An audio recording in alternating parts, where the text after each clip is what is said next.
Hi everyone, it's RAXX, and this is a video that I may be more excited to bring you than any other video I've ever recorded on my YouTube ever. I did something pretty cool the other day. I cleared my 150 wizard solo, and with that, I believe that I have been the first person ever to clear 150 solo on every single class in one season in hardcore, playing completely by myself the whole time, playing solo self-found. So what exactly does that mean? Well, in one season means, every season has a seasonal buff. It lasts a couple of months. So that's the first constraint. Then I played hardcore, which means if my character dies, it's gone forever. Lose everything. So you can't die. And then I played solo self-found. I played by myself. And Diablo 3 is a game that you really, really benefit if you play in groups. You get way more XP, you can trade items. Everything in the world is way better in group play, which is why most people go that route. But I played all of it by myself. And it's just hard to even build 7 full classes by yourself, let alone clear the highest tier on all of them. So I'd just like to take a quick moment and explain to you how I did that, because really it wasn't even a thought. I was never even going to go for this. It was never in my mind. But just like to tell you a little story about this season. So I started and I wanted to play hardcore and I wanted to play solo self-found. And my first goal was I would have loved to be the first person to clear 150, the highest tier, on hardcore. And I knew that the absolute best chance was going to be on my monk that you see here. Well, tragedy struck on the very first day. Right after I had leveled up and right after I got my full Enos set, I died. I disconnected in a game. And I think there's a funny clip on YouTube somewhere where I said, "Is my monk dead here?" And I logged back in and my monk was dead. I lost everything. So the very first thing I had to do after playing the entire first day, leveling up by myself and getting everything, was I had to start over. That was pretty heartbreaking. I'm not gonna lie. It was by far the worst death I've ever had. It was just the worst timing ever. Nothing to do but rebuild the monk, but my thoughts of getting the first clear, losing, the better part of an entire day, are pretty much gone at that point, right? So I rebuilt the monk, and I started going, and I kind of hit my stride. Monks are a class that I have historically had a lot of success with compared to some of the other classes. It's definitely one of my best that I play. So once I got him rebuilt and I started going, I was doing pretty good. I got a lot of gear, I got a lot of Paragon, and there was this fun race that a lot of people were engaging in, trying to go for the first 150. There were a lot of people around like the 145 range very early on, like 2 or 3 days into the season in hardcore.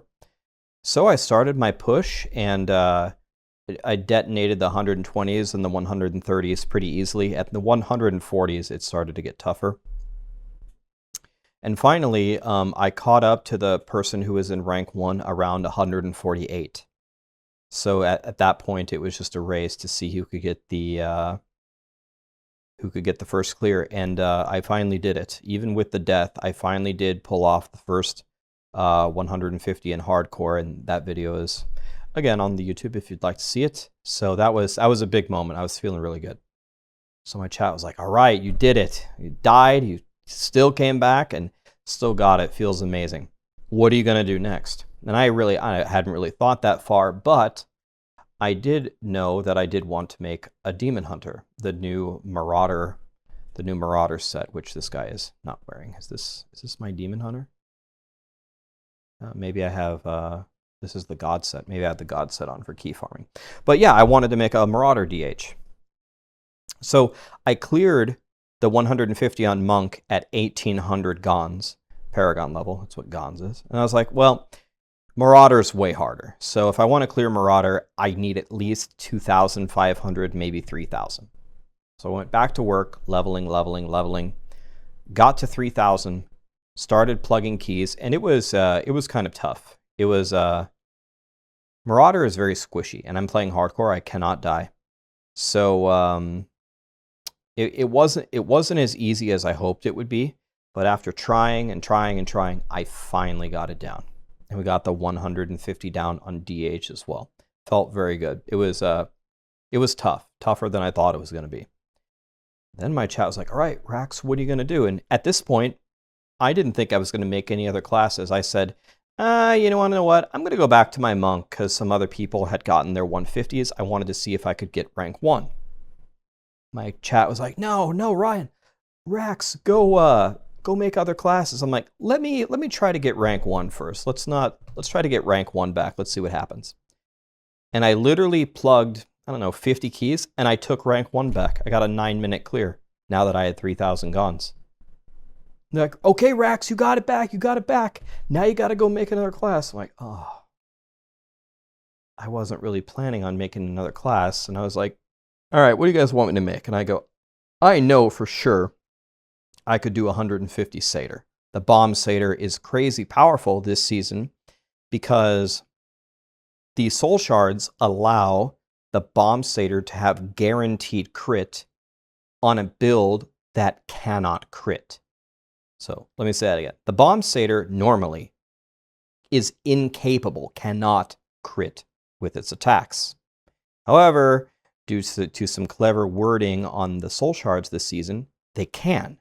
And it's guaranteed, so you don't even have to stack crit hit chance, you only have to stack crit hit damage. So I just made a Bomb Satyr, I put crit hit damage everywhere, and the huge problem with Bomb Satyr, it hits so hard, but it has no survivability, it has no sustain. So you want to know what I did? I literally just took out, I think it was Bane of the Trapped, and I just put in a Molten Wildebeest Gizzard. The gem that gives you a shield and heals you. And I go, dude, I can clear this without a Bane of the Trap. This guy hits so hard. And I did. It wasn't that hard at all. And in fact, I could even improve my time. But very interesting mechanics on this build.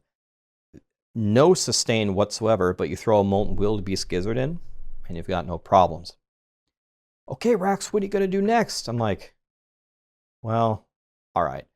I'll make you guys a deal. I'll make one more class. This is the last class I'm going to make. I'm going to make Barb.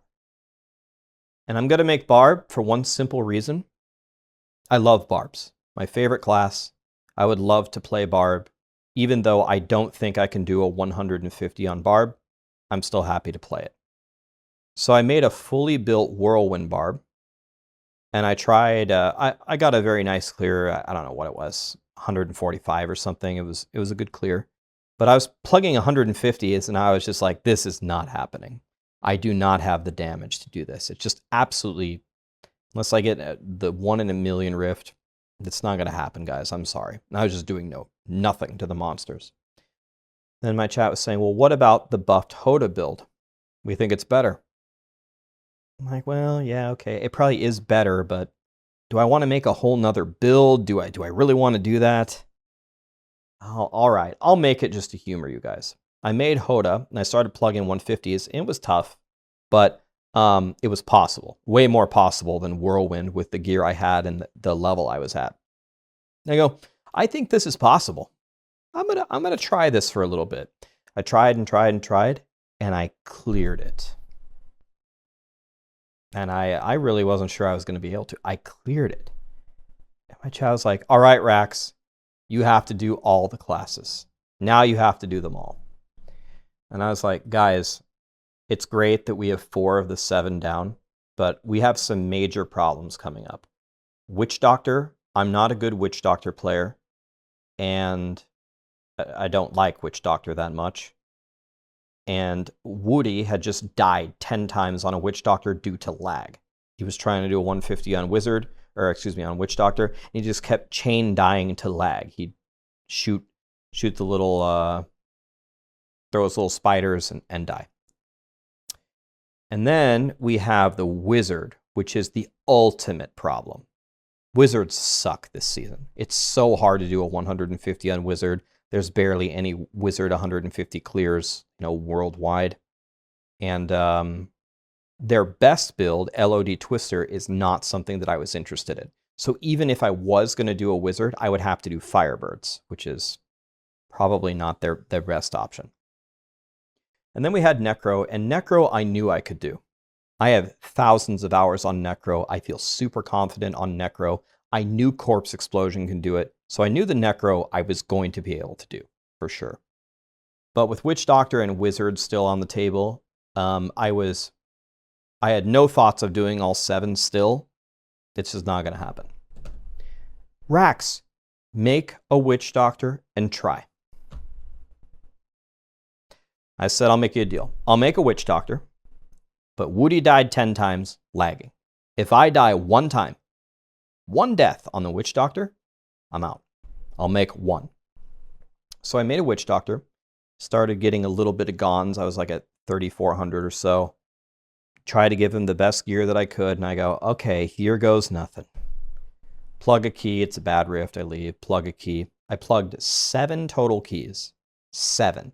I don't think I had a conduit, and I don't think I had a power, and I could not believe it. I cleared it. I have no idea how. Not a Witch Doctor player, don't really like Witch Doctors, don't have a ton of experience on this build, just what I played on the PTR. I don't know how this happened, but with a no conduit rift, I cleared it in 7 keys. That clear is on YouTube, and I'll also put all the clears in this video. I'll show them to you here if you'd like to see them. But I don't know. I couldn't believe it. Nobody could believe it. It was like, how did that just happen? It's done. I did Witch Doctor. So with 5 out of the 7 down, and I knew I could do Necro. I was 100% sure. Now the only real question is, could I do Wizard? So again, what I should have done on Wizard is played LOD Twister, but I didn't want to play that build. The boss fight is so bad on that build, and I didn't want to deal with it. So I said, I'll make you guys a deal. I'll level up to about Paragon 4000, and I'll make the strongest Wizard I possibly can. I'll do solo bounties in hardcore over and over and over as much as I can, and I'll try. But if my Wizard dies, I'm sorry, but it's the end of the road. And while I'm going to Paragon 4000, I will work on a Necro, and I know I can do Necro. I'm certain of it. So my chat, watch as I slowly grind it. It's so slow grinding the Gons, playing by yourself in hardcore. It's going up slowly, but 10 levels here, 20 levels there. And at about 3,800, I just, I had spent so much time working on all these characters, and I had been playing Lost Ark a lot. I was just like, I can't grind any more Gons. I'm just going to let's make the Necro and let's try that. Took me 2 days of keys, and I cleared it. I knew I was going to clear the Necro. I cleared it with 1 second left, by the way. That was an amazing finish. So that's a really cool one to watch upcoming. If you want to see a cool one, watch the Necro clear. But here we are, 3,800 Gons. I've got this Wizard, and I put so much work into this Wizard, trying to make her as strong as possible. I did a couple rounds of bounties, and much to my delight, I got a Primal Death Wish. I was like, oh, thank God. It's pretty good too. It's pretty usable. But I tried to put some tremendous effort into this Wizard. And if you notice, just to show you how much I didn't think I could do this, I actually leveled 13 gems all the way to rank 150 playing solo to give my Wizard 150 augments instead of the free ones from the soul shards. I could have taken free 125 augments, but I was so afraid of how hard Wizard was that I took the time to level 13 gems to 150. 150 AUG, 150, 150. Well, with a super, super godly wizard, there was nothing to do but plug the keys. Took me about 700 keys, and we finally did it. We cleared every single class, 150, in hardcore, by myself, solo self-found the entire time, in one season. So that's the story. That's how I started the season. Had no idea I was going to do it. You know, I was going to do Monk and DH. I did Crusader for fun. I knew that was going to be free. And then I wanted to play Barb just because it was my favorite class. And then I got it down. And then they go, do the rest. So I'm like, with Witch Doctor and Wizard, it's not going to happen. I got Witch Doctor instantly. So then it just became a question of, can I actually do the Wizard or not? And we did. So for me, I've been playing this game for a long time. For me, this is probably the coolest thing that I've ever done, probably the coolest thing I ever will do in Diablo 3. And, you know, with other games coming out like the Diablo 2 ladder and Diablo Immortals world launch, hopefully we get D4 Alpha and then D4 coming up. This might be, probably not the last, but this is going to be one of the last complete seasons that I ever play in this game. And by the way, my characters never died. All my characters are right here. They're all right here with their gear. I never died. I died on day 1 to a DC, and I died in the dead middle of my season on my monk because the soul shard killed me. The soul shard glitch. It killed Woody and it killed Leviathan too. It killed all 3 of us. So other than dying to a DC and a glitch, I actually never died on any of my characters. So that's pretty cool. I don't know. Big moment for me, big moment for all you guys that watch the YouTube and for everybody who's on Twitch all the time. I stream every day. I would never have done this if you guys weren't here. I really consider you guys my friends. I hang out with you guys all the time. You guys mean a lot to me. So very, very cool challenge. Never, yeah, I didn't even think to attempt it at all until the Barb was down, and then we kind of had some thoughts, and then, I don't know, there it is. Anyway, let me, in chronological order, I'll put the clears right now. So we'll go Monk, DH, Crusader, Barb, Witch Doctor, Necro, Wizard. The two of the cool ones to watch are probably, well, the Monk was the first 150. The Necro, I cleared with 1 second left. I had no business clearing. I took a big risk, and it worked, and we won. And then the Wizard is the hardest one by far. And on the Wizard one, I really went into big detail explaining what I was doing and how we cleared it. So those would be at least the 3 I would watch. Watch Monk, Necro, Wizard. The other ones are good too if you want to see them. Anyway, here they come. Thank you so much, everybody. I really appreciate you guys. And I have some interesting ideas for next season. I think I'm going to do something different. So I'll be really releasing a video on that, and I'll see you there. All right, so let's check this out here. So, Godly Mob type, Fatty Punisher.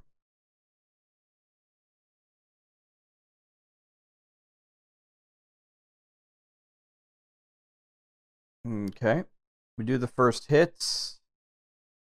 Do the second hit, it wiped out everything. So that's nice. Now I can just move on. There's a bunch of little snakes there. I don't want the snakes to be there. The snakes are just another monster for my allies to hit that I don't want to kill. So we move up here. Getting ready for the hit here. And it killed everything. All the fatties are exploding. I don't want the worms. So I dash away before the worms even spawn. I can tell, you heard me say right away here that I knew the sewer layout was over. The second you see that you don't have double rocks here or double chasms, whatever the hell they are, you know that the sewer layout is over. So it's either going to curve up or down. One of the two. But the sewer part is done. So that's good, because if it was going to continue, it was going to be a rip. Okay, jump into the Aki. That hit was okay. But we need to keep moving through the rift. We need to keep going. Okay? Can't stand still and keep hitting the same crap. Even if we're only moving one screen, half a screen at a time. Okay, hit it. Yep. All right. Keep on going. Keep on going. All right. Now we got 2 elites here. That's fine. They're not illusionists. That's good enough for me. I don't really care about anything as long as the snake follows me at the back. It's fine. Because one day, if we get a conduit, I want to conduit it down. Looks like that was a super good hit right there. So that might look like a lot of density, but a lot of it is just stupid-ass worms. So it's not as good as it looks. Nevertheless, if we're going to spawn a conduit, we have to kill them so the conduit isn't hitting snakes. That was a very, very bad hit. Did no damage. Conduit. Now, one way is a dead end, and one way leads to the exit. I'm not sure which way.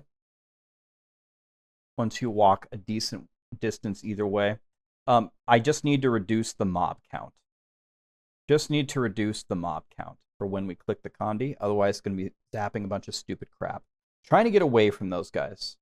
So I know that this is the exit now, and that's a dead end. It probably would have been much smarter right now to go back and go to the dead end. That's probably what I should have done. It would have saved me some time. That hit was okay, I guess. There's a lot of yellow minions. Now, I don't want them to follow me. That's why I dash away. I don't want anybody to follow me. I want to come down here, and I want to wipe out this trash. I'm certainly not going to have time. I already know with how many elites we have, I'm not going to have time to zap these monsters later. So I'm perfectly content to just eliminate them now while I'm already here. So that way, when I have the condi, I can just stroll on by and walk away. So that was extremely good, right? It seemed like most of the trash got eliminated there. But that shaman at the back is ruining my day. I need him to come up, and the fatty came up here. So now I got 3 elites here when I don't want them here. I want them by the condi. Not here. Okay, we've eliminated a lot of the trash. And here, this is just so unfortunate. There's so many elites here that they are just throwing me around. I think I got Vortex there, so I'm like, okay, well, you want me to do a hit here? Fine, I will. Okay, now I need this shaman to come up. I need that guy to come up. I need him to be somewhere in, and you're going to see when I take the condi, pretty much the very first thing that I do is I go for the shaman. I make sure that the shaman is getting into the pack, or we're going to lose. As you can see, I have no control of my character because there's so many affixes hitting me all the time. Now would be a good time to check the density here, and the density here is extremely high, which means that my conduit's going to do nothing if I just leave all this here. So I have to kill it. I have to do a couple of hits, and I have to thin the herd here. No more elites back here, that's fine. When I kill these fatties, they're going to turn into a million worms. Not really looking forward to that, but it's the way that it goes. Okay, that was an incredible hit. An incredible. Then I see, look at how much trash there still is here. There's so much stuff here. And remember the timing on the conduit. Remember the end of it? I didn't have much time to after we had killed all the elites, which means that we essentially killed as much as we could. Now, look at what I do. You want to know who I'm going for? That shaman. I'm going for the shaman. If I could move. And I think I can see him in my webcam. My webcam is blocking it, but I saw that the shaman was in the vicinity. So I was like, okay, and there he is. Okay. The shaman was the one furthest back. That's the one that I was most afraid of not killing. So here goes 7 elites. And notice the timing of the conduit. See all those hits that I did to lower the mob count, lower the mob count, lower the mob count? I had about 15 seconds left on Condi. Oh, missed it. Missed an orb. It's just enough just to clean up that couple little trash that I wanted to save. Just enough. Now we leave. Power. Okay, I need to kill... I should have stepped a little bit forward here, but it was right on physical. So I'm hoping I can one-shot this guy. Illusionist, terrible news. Terrible news. I say, okay, if I want a godly time, I got 2 more hits with power. I need to kill these yellows in 2 power hits. So here's one. Gotta jump in the Aki. It spawned right on me. Possible to kill both yellows here.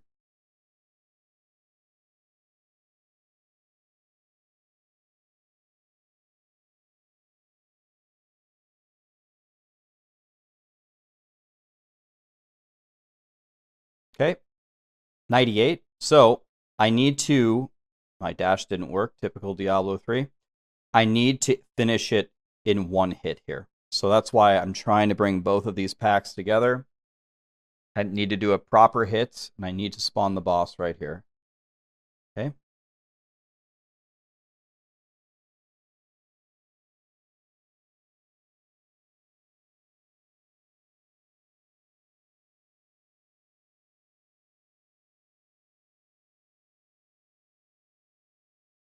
Okay, Serenity at the end of physical. Make sure everything's on cooldown. Blast her. Our Dregs of Lies was at a terrible position there, but nothing I can do to really manipulate that. Flying Dragon is either up or it isn't. I could open my inventory and try for that, but... Okay, Serenity right before cold. I want to hit as early as possible here. Try to get some value out of my Dregs of Lies. And she's starting to hit me extremely hard. Damn near killed me right there.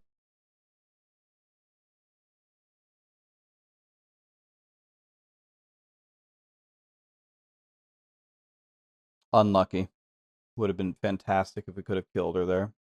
Here she's going to hit me with a massive attack, and I'm going to Serenity out of it. Let that hit me, and that's it. Blocked it. And now, finally, our Dregs of Lies is looking better, and she's dead.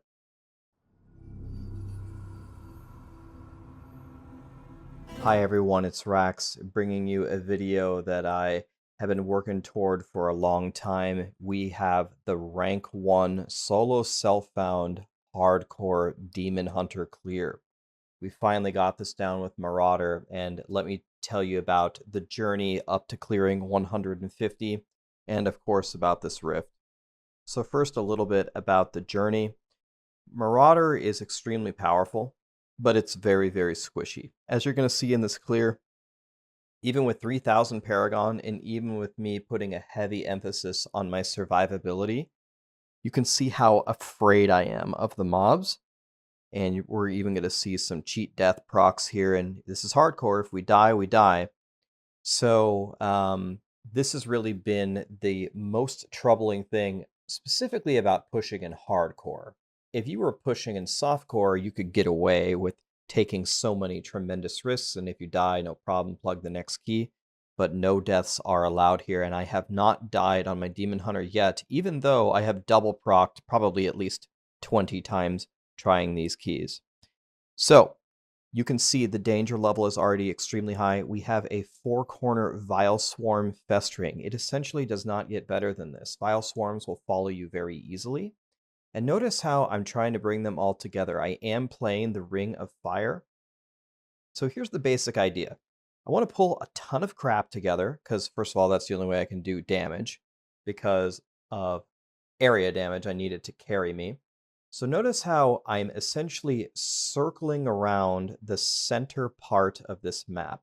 I go to the top, I go to the bottom, I go to the bridge, and I bring it all toward the center. That way the area damage can carry me as they all wind up in the cream filling here. So I got 73 stacks, and what I want to happen is I want to get close to 100 and put my Ring of Fire in the dead center. It spawns where I am standing on the 100th kill. So I'm going to have to vault into the center of this mess. So here we are, fire's coming, and it's time to try it. That Ring of Fire placement couldn't have possibly been better. So now you'll see me do like specific movement, trying to keep everything in the center of that Ring of Fire. I would love to kill both of these blues, but at a minimum, I want to badly hurt them. So one of the blues is dead, and it looks like all we have left is that big cultist. So we go forward, and notice how I used the Ring of Fire to essentially make another Ring of Fire.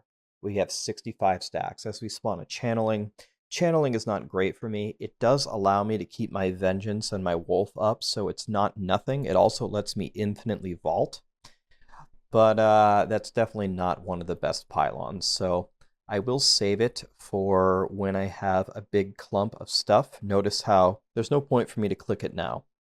I don't need my cooldowns now. I don't have anything gathered up, and I don't want that yellow blasting me with more affixes. So I just leave the pylon there, and I'm doing the same strategy. Notice how I'm trying to build a huge pile of stuff in the center of this room. And I'm very happy just to spin around and aggro them and pull them toward the center. I have to be very mindful of my stacks. I have 82 stacks right now. And all I need these spiders to do is come on down here so I can kill them one day.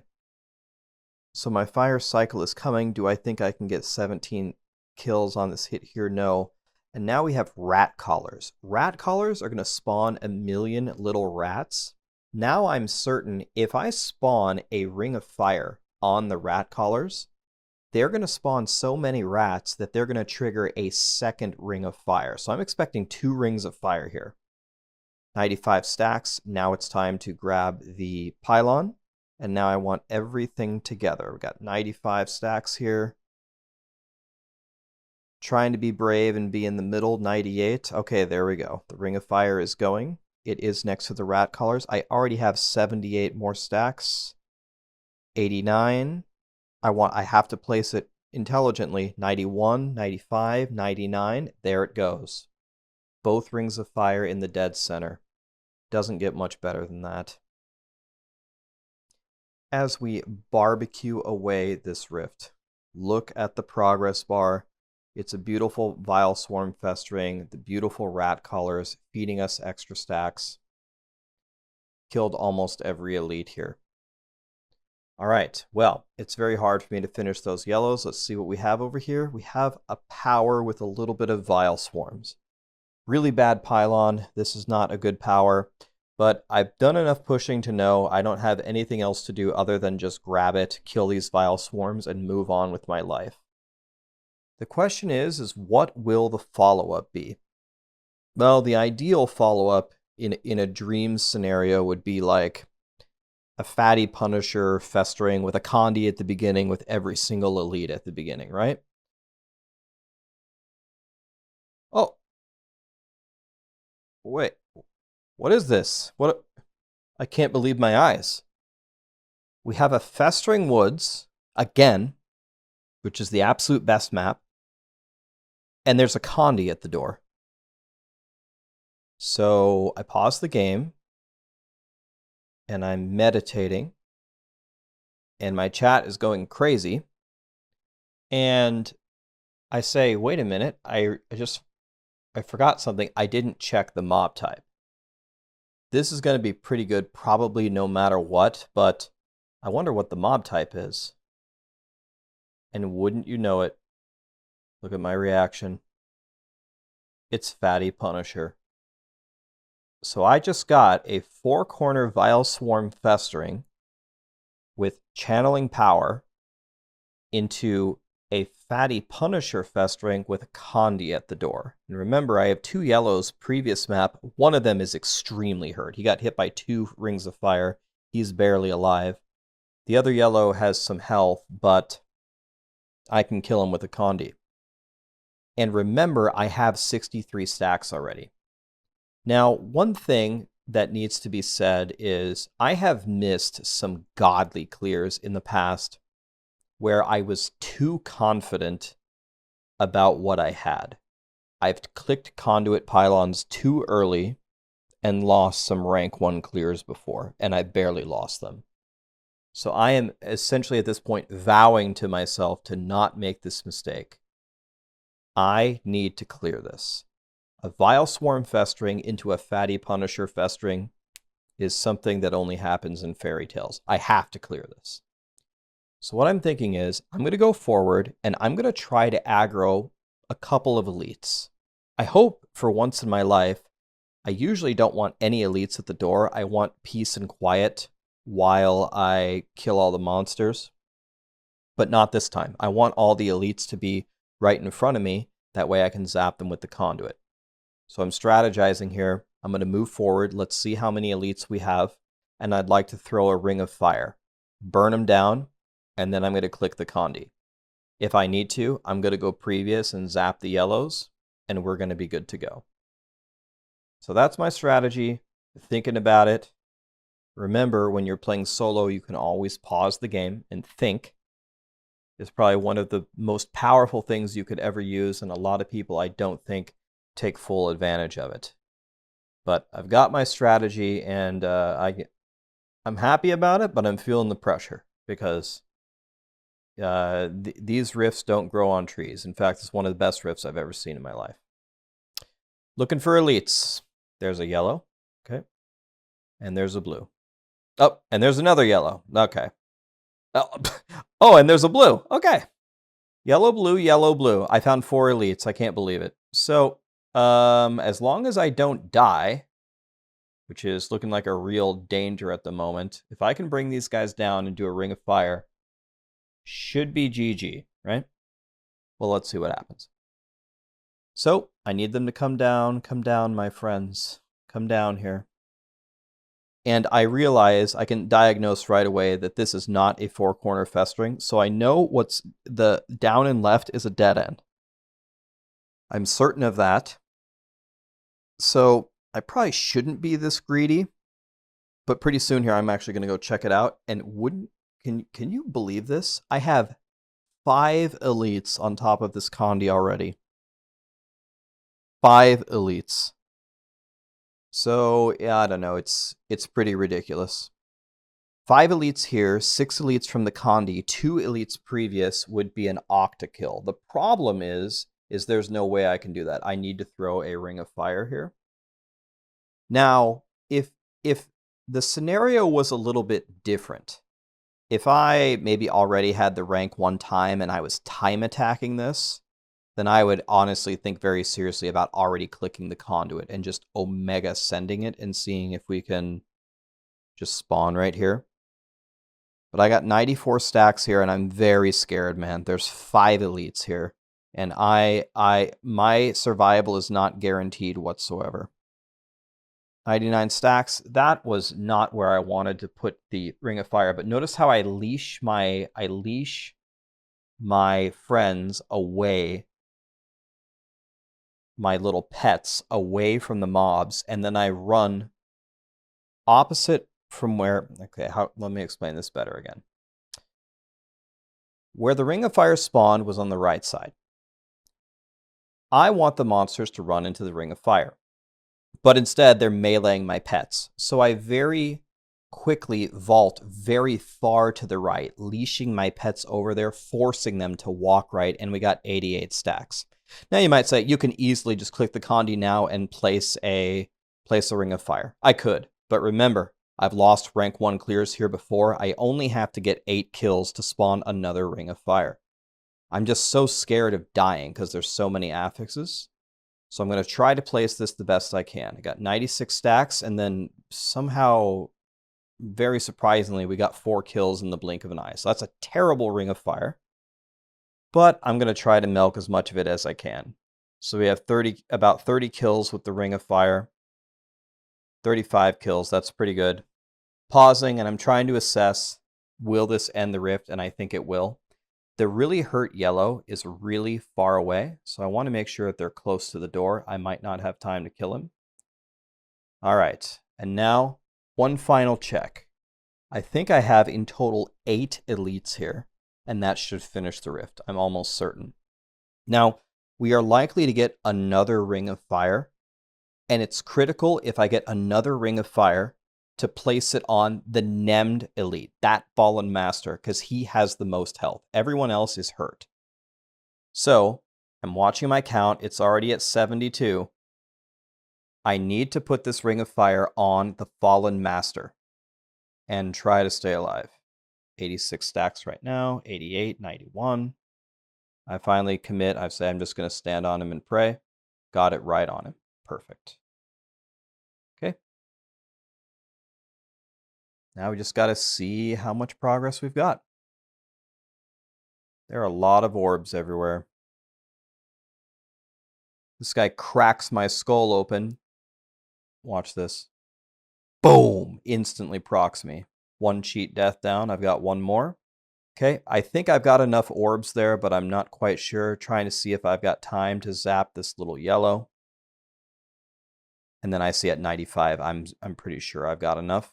Go back, pick up the orbs. We don't want an ad boss, and we got Binder, which is an ad boss, but it's probably the best ad boss in the game. So here's the problem with ad bosses. So first of all, they take your stricken stacks, right? That's one of the problems, but not really my main problem. My main problem is I have really minimal ways to control who my sentries attack. So when the Binder starts spawning a bunch of little spiders, my sentries are going to attack the little spiders inevitably, and not Binder. Luckily, Binder is one of the better bosses because her spiders will stay close to her, so I can take advantage of some area damage. And they're pretty easy to kill, and they aren't in massive quantities. So I'm thinking I'm just going to stay here, and I'm just going to blast her and see what happens. Another thing that you may be thinking of is I could have gotten to 99% and checked for a pylon. That's possible. And maybe we could have picked up a speed. But that would have been like the only thing that would have helped me because power was already out of play. With power already out of play, and with me already discovering half of the next half of this festering, I would have had to vault very far to look for a pylon. And if we would have gotten an extremely bad boss with ads, we may have already failed with that much time. So I said, I don't need to get a pylon. I'm just going to fight her like this. So my goal is I want to be as far away from Binder as possible. And I want the spiders to walk onto her. I'm always standing opposite. And finally, we get a beautiful Oculus ring. Here's fire. Look how hard we blast her here. Insane damage. I'm always trying to stay on the opposite side of her from where her little spiders are, for the exact same reason as we were talking about earlier with the Ring of Fire. I want to lure her friends on top of her. That way, when I shoot her, or my turrets are firing at her, if they don't hit her, they'll hit the friends, and then we'll proc area damage. At least we'll get one benefit or the other. So now I need to step a little bit closer to see where the Oculus ring spawns, and wouldn't you know it, they spawned it right under me. Well, if you're going to make it that easy on me, I will absolutely take it. And now at this point, it's just a formality. This is going to be the rank 1 clear. We got the rank 1 monk. We got the rank 1 demon hunter. Now we're going for the rank 1 crusader.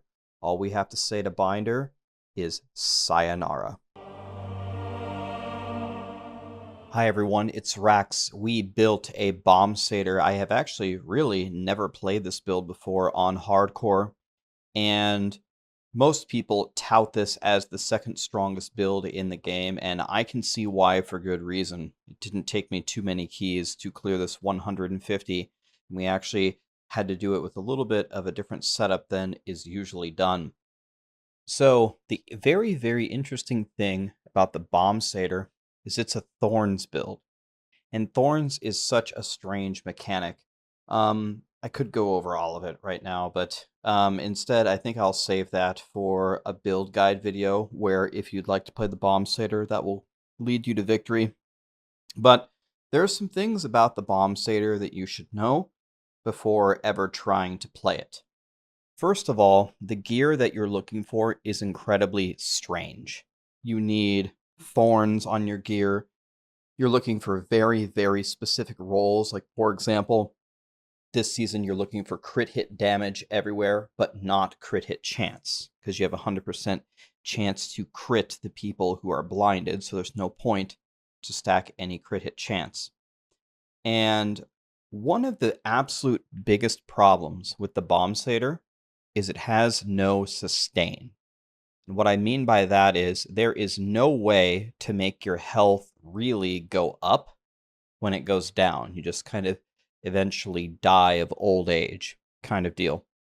So what I did for this clear playing hardcore is I actually took out one of the absolute best gems in the game. I took out my 150 Bane of the Trapped. I said sayonara and I threw it in the stash. And instead, I put in a Molten Wildebeest Gizzard to give me some sustain. And you can see that now that I've got that, now I'm a very tanky boy and now I'm very happy. I lose some damage, but this build is so powerful it doesn't matter at all. So let's see what's happening here. So I already have 88 stacks. This is a Fatty Punisher Festering. This is one of the best maps possible. And since I have 88 stacks, I'm about to spawn a Ring of Fire. So you can see that I'm quite content just to ride around and gather up everything. You might be wondering, RAXX, why are you DPSing then? Why are you throwing the barrels when you're not trying to kill anything? My belt automatically throws the barrels randomly. That's not me pressing it. That's my belt going ham. So when you have a Ring of Fire coming, we can gather up everything. We're going to bring it to the middle here. And now we're ready to nuke, and now our Ring of Fire is going to be able to barbecue a lot of stuff. So here's the basic idea of what I do for my rotation.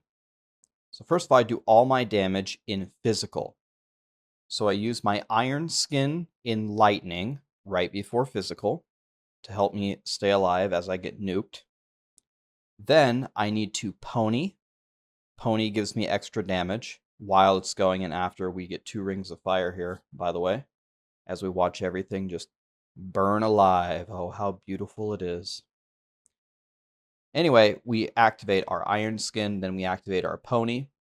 Then we throw our bomb right before physical because there's a little bit of a windup for it. And then finally we blind to get the crit. And then we pony into an Aki because our pony should reset afterward. So we'll see this a little bit in action here. So we have the Iron Skin, we bomb, we pony, we blind, and then we let the barrels fly. And that's pretty much what we're doing here. We're just trying to line everything up and hit them as hard as we can. So I've got 50 stacks here. I'm pretty happy about that. Try to do a nice little rotation here again. And I want to get another mega hit down at the bottom here. And man, this is dense. This is looking pretty damn good. So I need to hit everything with the blind. There go the barrels. Should try to jump in that Aki, but it spawns so late and I'm missing this trash up here. I'm having a hard time convincing them to follow me. But you can see my survivability here with Molten Wildebeest Gizzard is pretty darn good. And I can promise you it's atrocious if you don't have that in. So remember, the first time you try Bombsater, I would strongly recommend giving up a little bit of damage to be essentially immortal. It's super worth it. Okay, we've got 82 stacks here. Now we're all the way up to 87. It does seem like we've got quite a bit here. So this may be a fair spot to hit them on, so I go ahead and go for it. We're trying to put the Ring of Fire on the fatties, and there we go. That was a pretty darn good placement. As an Arcane Beam spawns right on top of me and procs me instantly. That was pretty rude. Okay, let's get these guys into the Ring of Fire. There we go.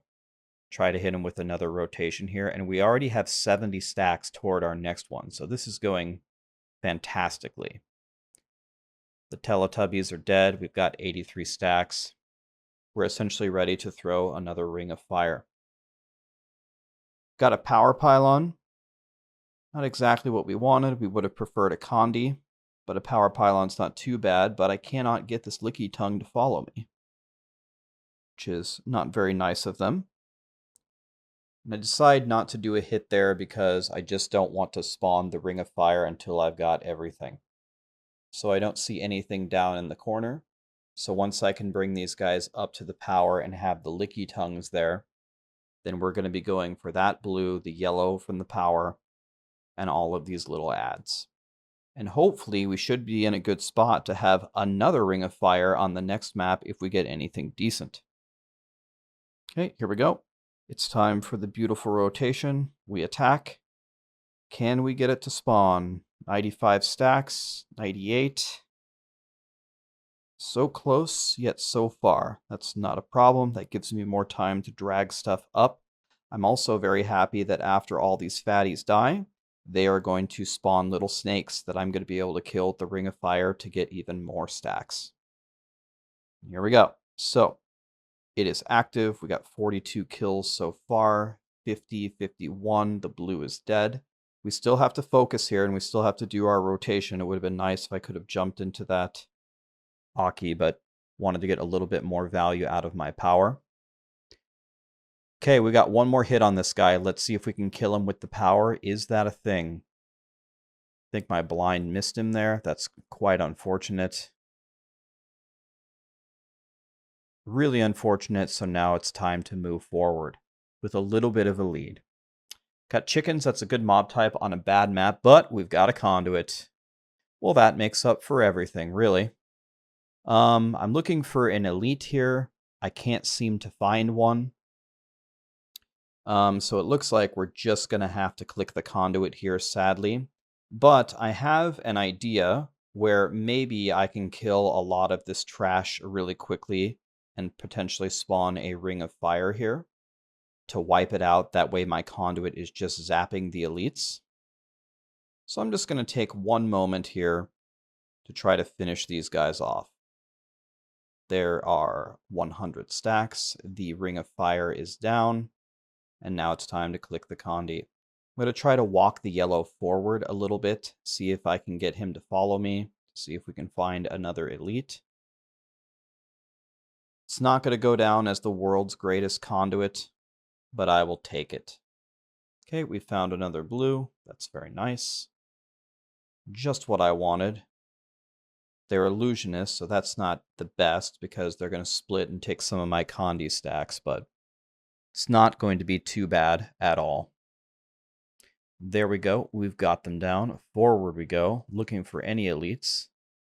But I'm not 100% convinced I'm going to find any. So instead, we'll just zap some chickens. Not a big deal. Here we have a yellow.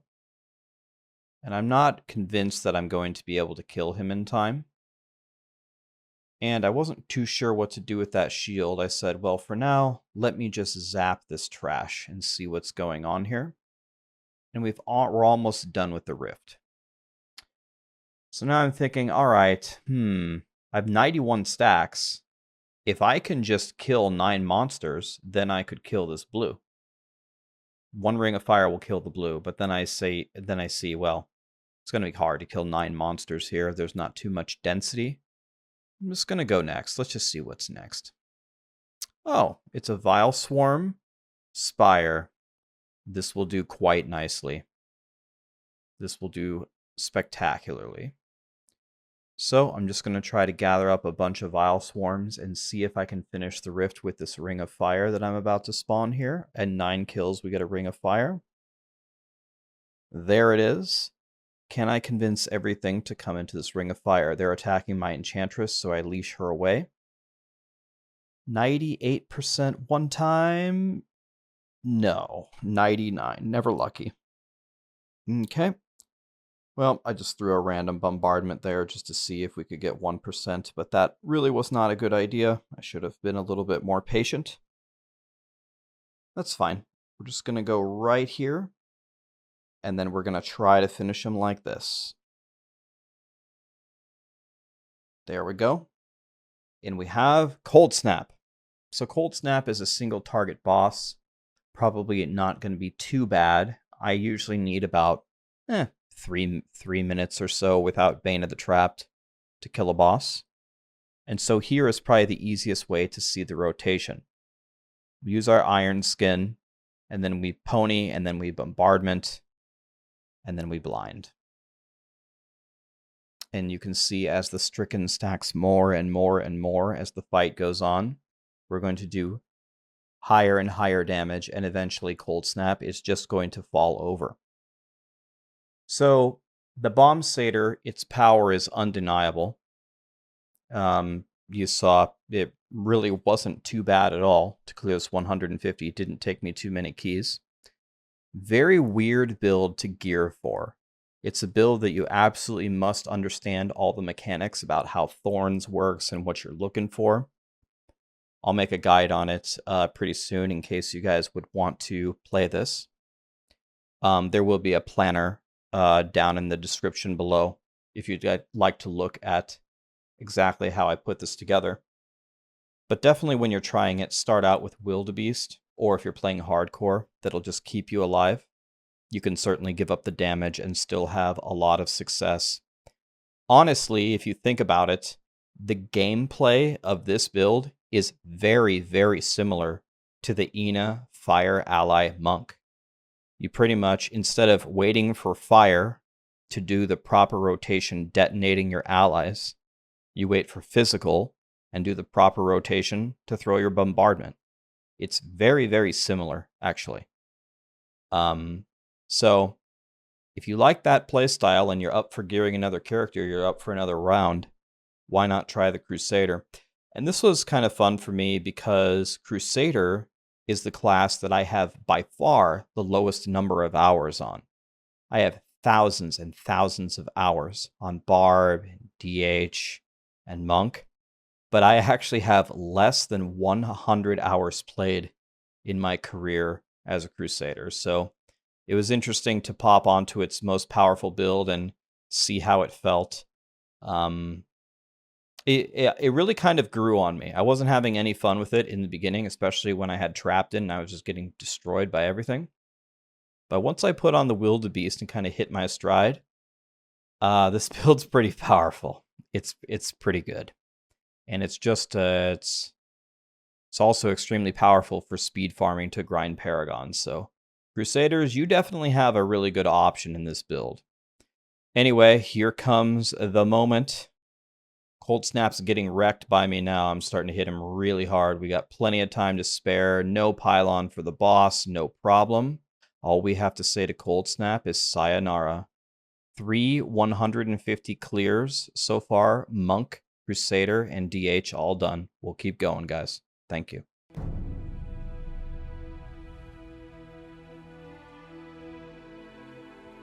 Hi everyone, it's RAXX. We did something that is not very easy to do today in Diablo 3. We got the rank 1 world clear for Barbarian on hardcore. And I've been playing this entire season solo self-found, which means I have to play by myself. I don't get any of the benefits of playing in groups. Can't do split bounties, can't do the high XP rat runs, can't do the monk runs, can't do 150s as a group to level up gems. It's kind of rough. It's rough out here playing solo, but felt like it was more relatable to everybody if I did a couple of seasons playing by myself. So Barbarians are one of the weaker classes in 150s. I thought this was going to be one of the hardest ones, certainly compared to Monk, Crusader, and Demon Hunter, which we've already done. But surprisingly, at only 3,200 gons, we're going to get this down, and let me tell you how I did it. So first of all, the build that I almost always play is Whirlwind. If you guys knew this from watching some of my other videos for many seasons, Barb is my most played class by far. It's probably the class that I know the best in the playstyle, and I usually play Whirlwind. The problem with Whirlwind is I have it built decently, but it just doesn't do any damage. It's just so hard to actually kill monsters at this tier.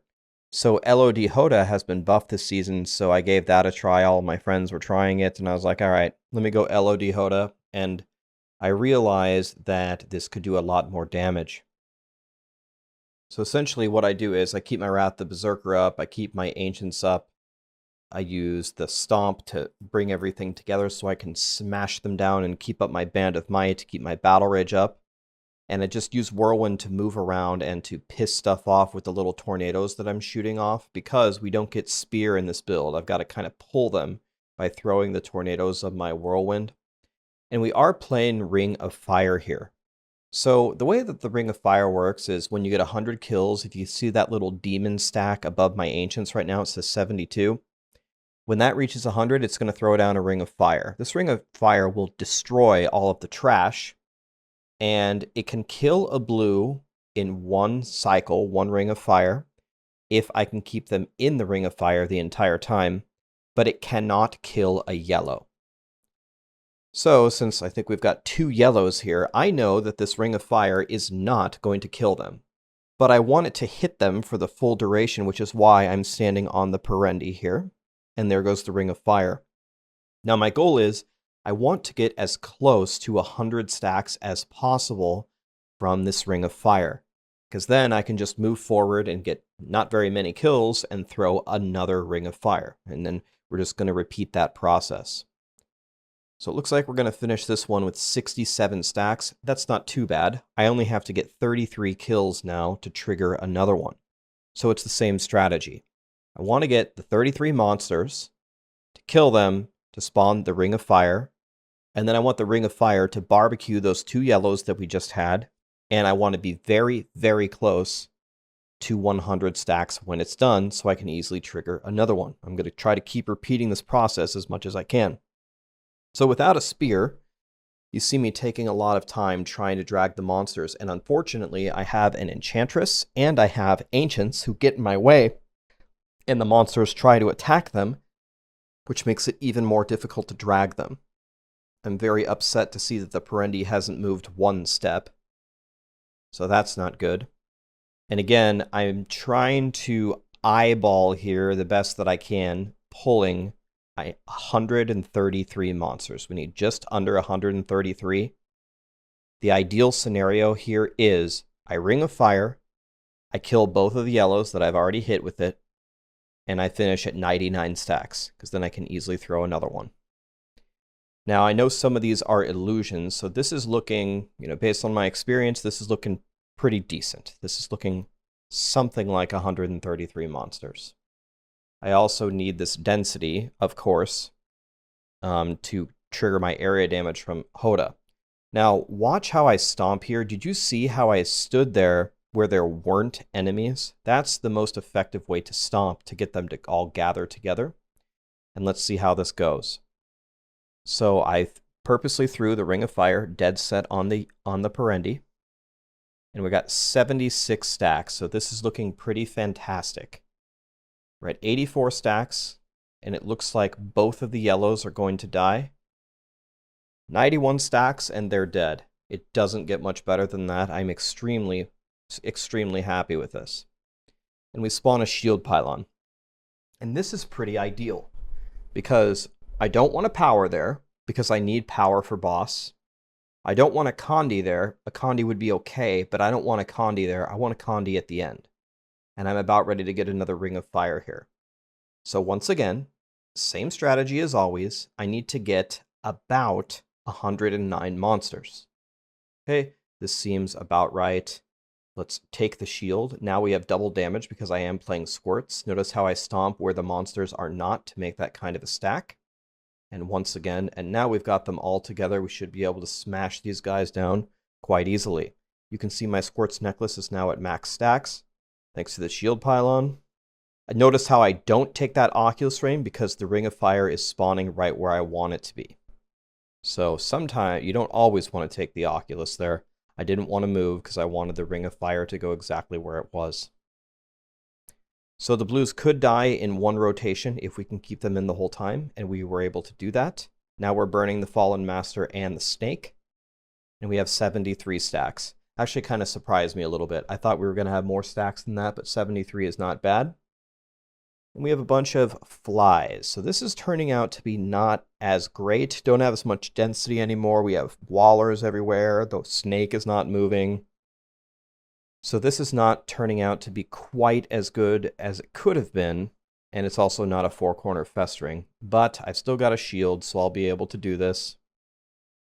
I stomp where the monsters are not to bring them together. Need to take the Aki to do extra damage.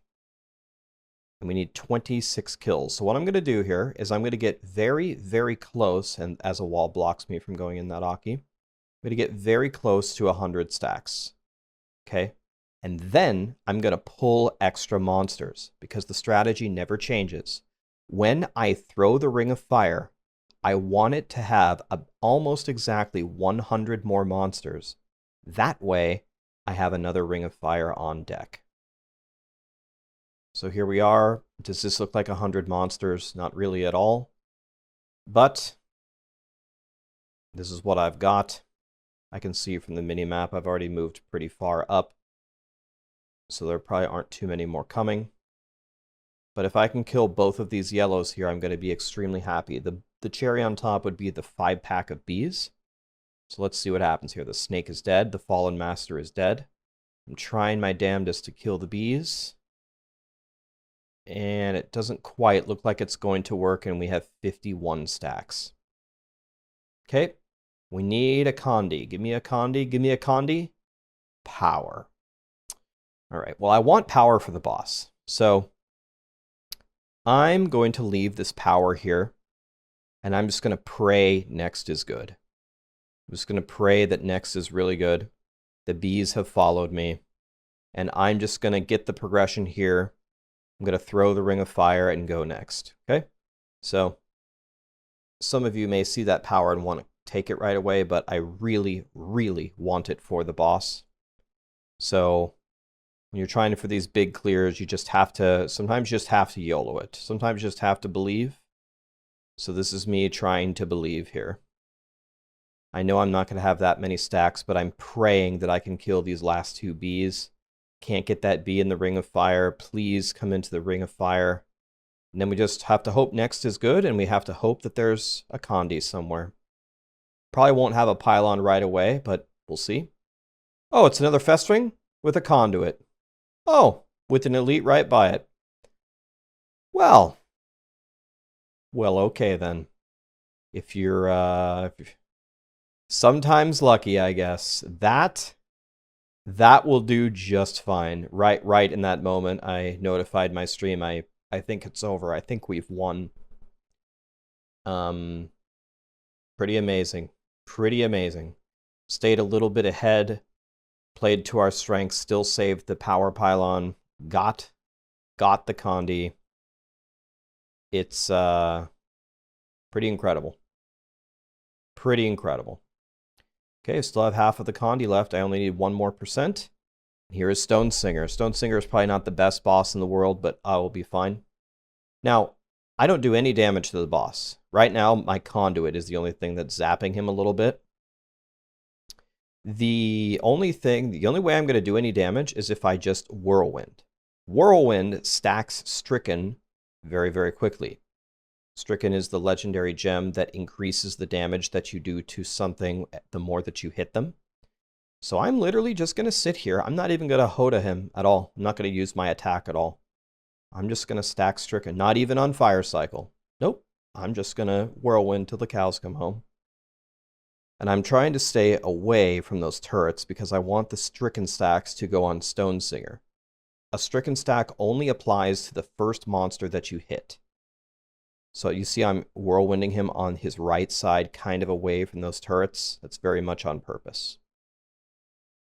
All right, so now I need to just start dealing some damage and decide when to take power.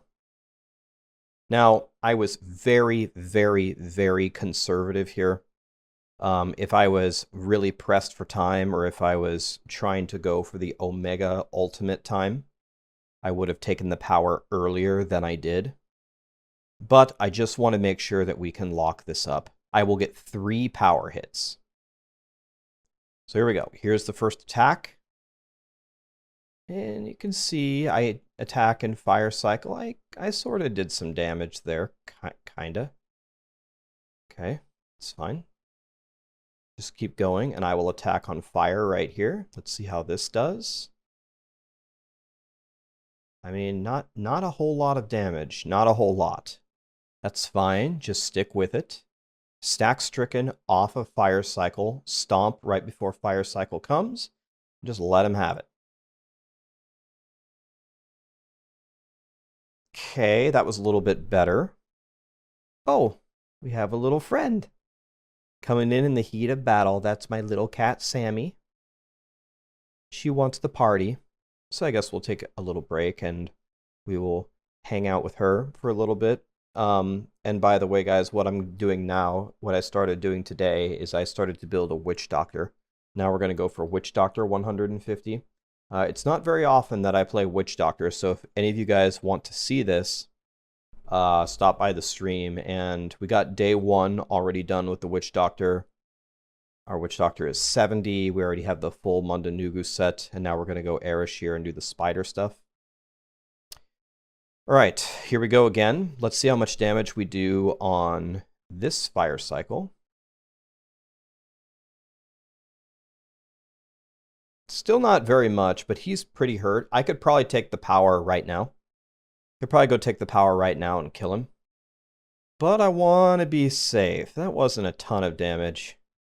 So let's hit him again.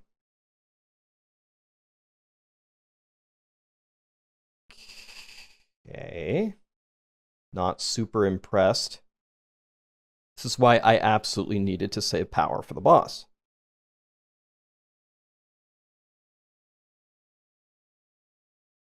Now that wasn't very much damage either, but whatever. I certainly can take it by now. Boink. And now you're going to see. You ever wondered how good a power pylon is? Well, watch this. Oh. Well, okay then. And that's going to do it for Stone Singer. On our second power rotation, we will be able to finish him off. So I wasted one whole power rotation, but that's okay. I'll take it. Solo self-found, in hardcore, rank 1 in the world. I'll take it. Thanks for watching, guys. See you in the next one.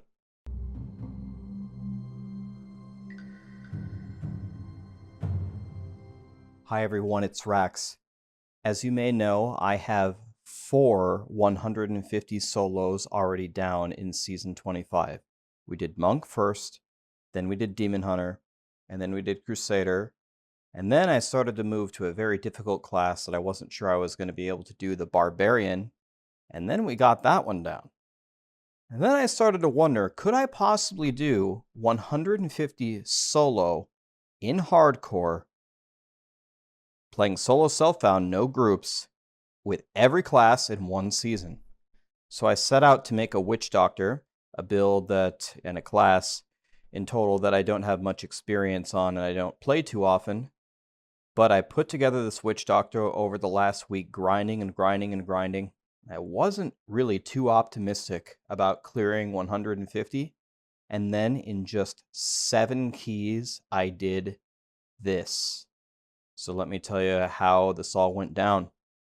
So I decided to go for the brand new Arashir build. This is a spider build, and it's kind of funny that I'm playing small spiders. So it's essentially my spiders versus their spiders, and spoiler alert, we are going to win this one. So the way that it works is when I throw my spiders, my Spider Queen moves around and lays webs, and she has a thread connected between herself and myself, and whenever the web touches the monsters, they become infested. When the monsters are infested, the damage that I do to anyone is also spread to the infested monsters. Okay, so what does all of that mean? What it means is I need to gather up a lot of density. I need to move my Spider Queen around, and I need to kind of circle my prey. I need to go all around them to make sure everything's infested. And then I need to throw all of my damage into the dead center and blow them all up. Now I'm playing Ring of Fire here, So I really, really need to make sure that I'm getting a lot of value out of these rings of fire to kill these yellows. And there's a lot of danger here. I don't have anything preventing some crowd control immunities, so you're going to see a lot of times here I'm getting in huge, huge trouble. But we do the best that we can. And this is hardcore. If we die, we die. Now you're about to see the most 5-head play from an elite I've ever seen in my life. Notice that I have 91 stacks. At 100, I throw the Ring of Fire. Watch what the elite does here. Just wait for this. They knock me back the second my Ring of Fire spawns. You can look at my face. I couldn't believe how unlucky that was. Sometimes you just have to tip your hats to the elites and say, "Wow, good play, my friends." So that completely screwed me. That was terrible, and not what I wanted at all. So I'm already feeling pretty terrible and not very optimistic about this clear. However, we must keep going. So I have 47 stacks. Again, not what I wanted after the Ring of Fire, but I did deal about half of the HP to all of the yellows. So maybe luckily someday we can make this happen.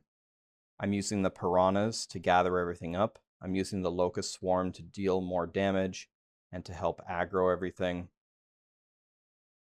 And pretty much I'm completely playing around Ring of Fire. Now this is a build that does not need Ring of Fire to do 150. You could actually use the attack speed and the crit hit chance, and I was actually using that before. But I played so many builds using the Ring of Fire this season, I'm so used to playing around it that I pretty much diagnosed instantly that this was going to be a better option for me. 85 stacks. So remember, when I throw this Ring of Fire at 100 stacks, I want to get close to 100 stacks again. But at the same time, as I get murdered there, but at the same time, I don't want to give up a juicy Ring of Fire on 4 yellows. So my proc is down, so the danger level is very high here. But I'm able to gather them up, and in a moment here, I'm just going to have to dive in and pray that I can place it. Can't live my life in fear, even with my cheat death down. So we're at 96, 97, 98. I go in, I'm praying, please, please, please go off. And there we go. All right, let's see how this does. Again, I'm not going to get the stacks that I want out of this. I would like a lot more, but I am burning the yellows. One of them's dead. 2 of them are dead.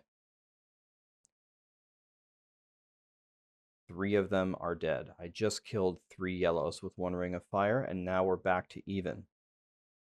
Oh, well, if I would have known that there was another yellow hiding behind that tree, I could have burned him as well. Never lucky. We spawn a channeling pylon. Absolutely not what I wanted. I would have loved a Condi. If we would have had a Condi there, it would have been the biggest lead of all time. But I find yet another yellow. Okay. Same strategy here. I've got 35 stacks. My first order of business is I want to get my stacks to like 95. Then I want to pull a ton of stuff and throw a Ring of Fire to get another Ring of Fire set up. It's always like this. So, always my strategy. So we finally have everything grouped up here pretty nicely. Throwing my spiders everywhere to move my spider queen around to try to make sure everything is infested so it increases our AoE damage. And I'm slowly but surely kiting them down. At 69 stacks, the internet's favorite number. Okay, now we're at 77. This is looking pretty good. Maybe do a little bit more damage here. There we go, 82. It's looking pretty good. So let's check over here. Okay, a bunch of little itty bitty spiders. Seems good. We're going to get another elite out of the channeling pylon. We got 2 yellows here. Now I couldn't remember if there was another yellow back here, but I don't see one. I had to Piranado there to make sure that the yellows didn't follow me. And oh, magically I got procced. never lucky. I guess I didn't step on a web or something, and that kind of screwed me. So I need all these guys to come on down. Locust Swarm accomplishes this very well. Remember, if I just pull with my spiders, it's going to put these little slow webs everywhere, and it's going to take all the monsters forever to reach me. Now here, if I could get a double Ring of Fire, it's possible that I could get a triple kill. So that's the super, super ideal scenario. And we got 84 stacks. I don't know, it's close. It's close. Looking at this mob count, maybe we have 116 monsters here. Let's see what happens. The Piranado does amazing there. We've got them nice and grouped up. And we're plowing, and it's super important that I put the Rings of Fire on top of each other if I get 2 of them. So there's 1. And, oh yes, okay, instantly we get a second one. And notice how I place them on top of each other. Now, I don't mean kind of on top of each other. I mean, you need to get them as close to the same spot as possible. The double Ring of Fire is barbecuing all 3 of the yellows. There are no survivors. Look at my bar now. Incredible. What pylon do we have? Nothing. I killed essentially 170 monsters and 3 yellows, and it didn't give me a pylon. So that's a travesty. I bet you can already guess what my strategy is here with this last clump of trash. I've got 31 stacks right now. I need to kill as many of them as possible to get to 99 stacks-ish and go next. It would be a horrible, horrible mistake for me to get, 100 stacks here and kill like the 5 remaining spiders, right? So watch what I'm going to do here. It's very important if you're going to push one of these builds. So I got 72, that's fine. 83, okay. Maybe I could kill all of them and be okay. I'm at 90, 91, 93, 94. Perfect. Let's go next. We have a shield pylon. I don't have a Squirt's necklace on this build, so that doesn't really help me. So I just take it. No strategy needed here. And with these summoners and with everything around here, I am going to be able to get close to another Ring of Fire, I think. So I let them all walk over here. That's fine. Just DPSing as hard as I can. There's a blue here and a yellow. I need 2 Rings of Fire to kill a yellow. And I only need 1 to kill a blue. So if I can put it directly on top of the blue, we could kill them right away. So notice how I just stay right in the dead center of everything. And here we go. Already got 66 stacks. It's pretty juicy. Up to 71 here. Use my Piranado to bring them into the Ring of Fire. And we got a second Ring of Fire. Man, these double Rings of Fire, man. They are just plowing for me. And there we go. 2 more elites down. Look at my bar. And by the way, guys, I haven't had a conduit pylon. I'm just killing them myself. So now I'm wondering, all right, with these summoners, is this enough to spawn the boss? Now, my build, I do not have Bane of the Stricken on, so I cannot do, increased damage to a boss over time. However, this is one of the strongest boss killers you will ever see. So this is a 150 solo with a 3000 Paragon character, which is pretty low for being in 150s. That might seem like a lot of Paragon levels to you guys, but that's not that high to be in GR 150. And without a Bane of the Stricken and without a pylon, I don't need any help. I can murder a Guardian. Extremely unfortunate, but sadly we are at 99. We couldn't spawn there, so I go look for a power. There would be a pylon up above. If there was one, there is no pylon. And it's going to take me a little bit to get a kill, and these guys aren't worth anything. So I'm really not happy here with how this has played out. I really wish I could have finished it. But man, if I would have had a conduit pylon, I can't imagine how fast I could do this. Now, I got very lucky. I got a small spider festering, which is very ideal. A lot of little itty-bitty monsters that I can kill very easily with a very high mob count where I can throw many rings of fire. But still, a conduit is a conduit, and I didn't have it. Perdition, single target boss. It's exactly what I wanted. Any single target boss would have been fine.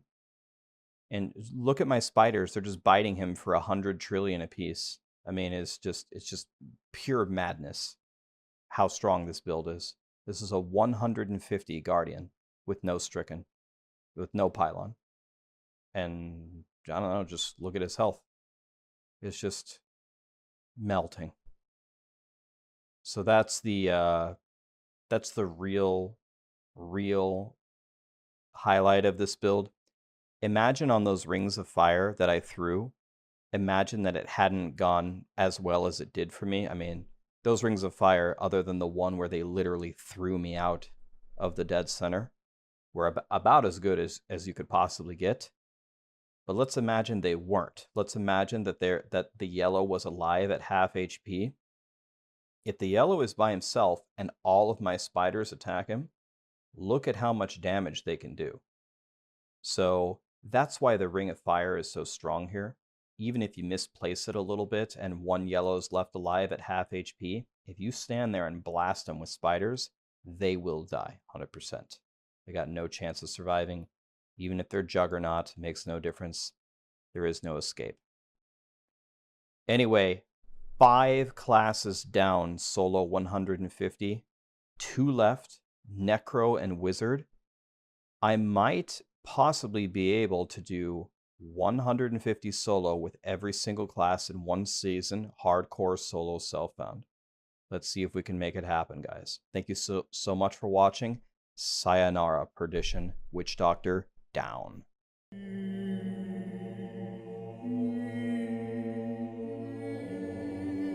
Hi everyone, it's RAXX. We did something pretty fantastic today.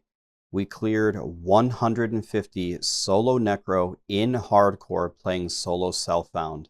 That means we have cleared 6 out of the 7 classes, and very soon I will be attempting to do the Wizard, and as far as I'm aware, if I am successful and get the Wizard down, I will be the first person ever to do all 7 classes solo in hardcore for 150, the max level, while playing solo self-found. So I never grouped with anyone for anything. I never did any rat runs with people. I never did group bounties, nothing like that, which makes the game significantly harder. So our biggest challenge is up ahead, but for now, let's talk about the Necro. So I actually, if you look there, I'm very disgusted with myself because a lot of things have gone wrong so far. There's been one huge mistake and one very unlucky thing that already happened. So the unlucky thing is the fact that this power pylon is there. You might think, oh, 0% power pylon. That's amazing, right? No. I don't need any power pylon at all. I only want it for the boss.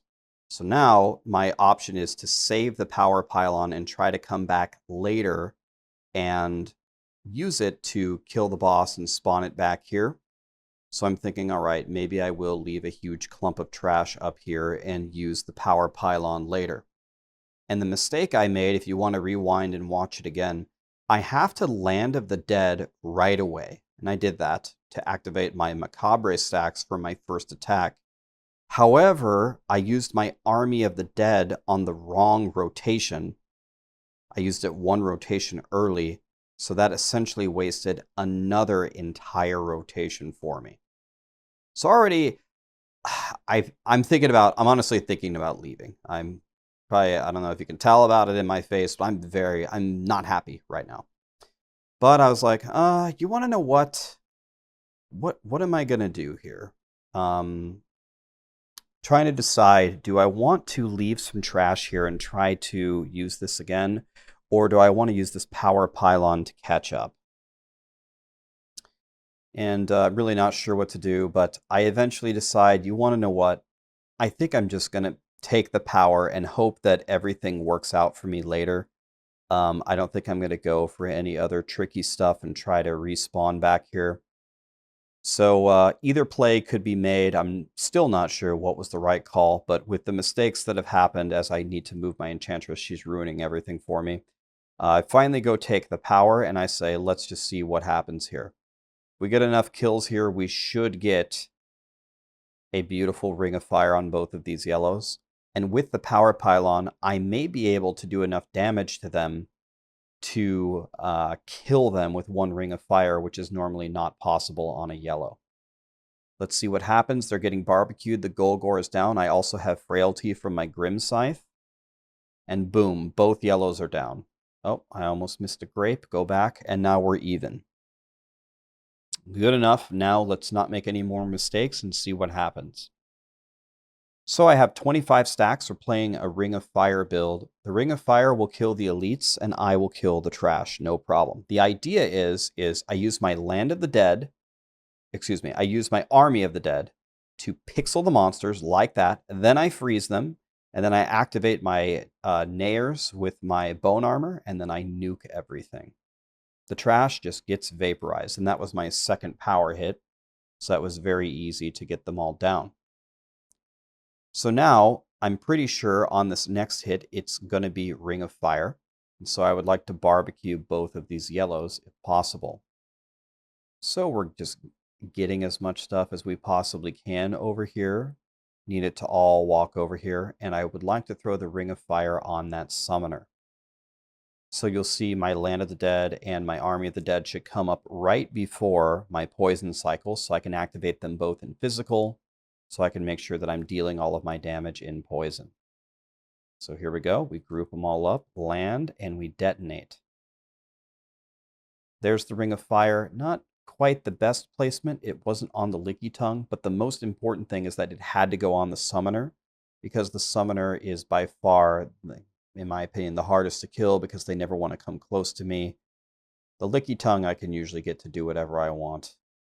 The summoner barely died. Perfect, that's what I wanted. I know I will kill the Licky Tongue later, so I'm not worried about it. Okay, so I'm not wasting a Dark Hellion Festering.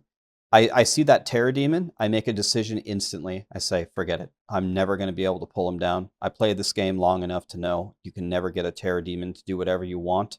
So this is one helpful thing in this game, you know, when you learn about what mob types do what. For example, on the previous hit, I made sure to put my Ring of Fire on the summoner because the summoner is hard to kill, right? Same idea here. Terror Demon, I'm never killing him. He's never going to follow me, so I just don't even try. The fact that I didn't try has saved me a lot of time, as I am very, very surprised. I did not think I was going to get another Ring of Fire there. So I was not prepared for that at all. That surprised me, but I guess we'll take it.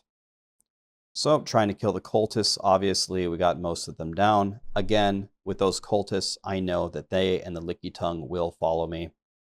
Not too worried about it. There's the conduit. That's what we wanted. Let's move up. Let's grab everything. Hello, friends. Follow me. Let's go to the conduit. And luckily, the cultists did run all the way over here for us. I'm pretty sure we have everything here, so we're going to do one more hit and then click the conduit. We do the hit first.